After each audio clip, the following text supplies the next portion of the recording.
Cambridge House is part of the settlement movement, which started out of the Oxbridge universities in the 1880s.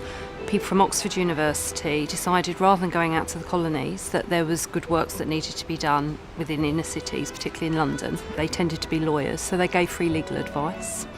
And legal advice is still something we do today.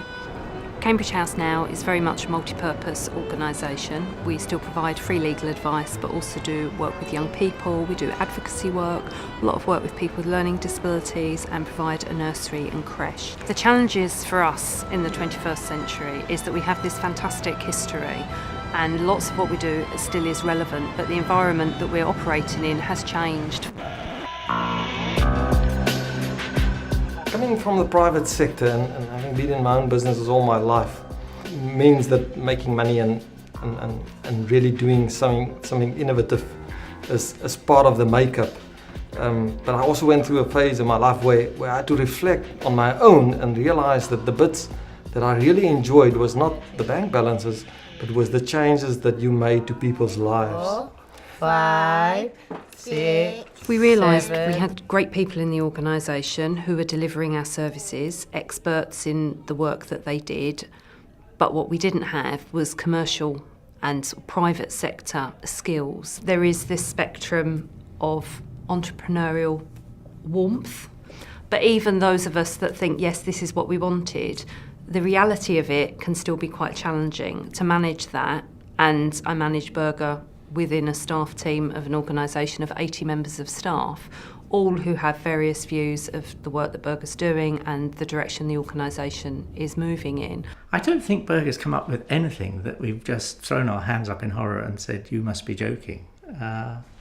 Because actually I think he's quite a cautious individual himself, though he'd never let on. Coming from the private sector, the biggest frustration is the pace that sometimes we move within the voluntary sector. They think that making money is a swear word.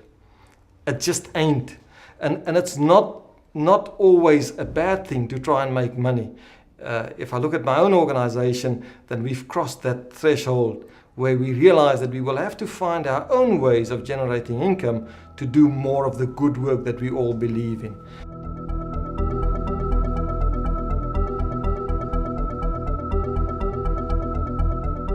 We've not had a loan like that since 1889, but you only have to look at the roof of the hall and not to do something that transforms that bit of space is pretty risky as well. Yeah, in a way, if we didn't do anything, we wouldn't actually be protecting the asset because it's just falling into ever more disrepair, isn't it? Well, it would if we did nothing. Yeah. It certainly would. Thinking about a large loan is somewhat awesome. I think that the trustees have approached it, I think, very professionally, perhaps slower than Berger would have liked, but at the end of the day, we have decided that the business case stands up and we're prepared to go forward with it.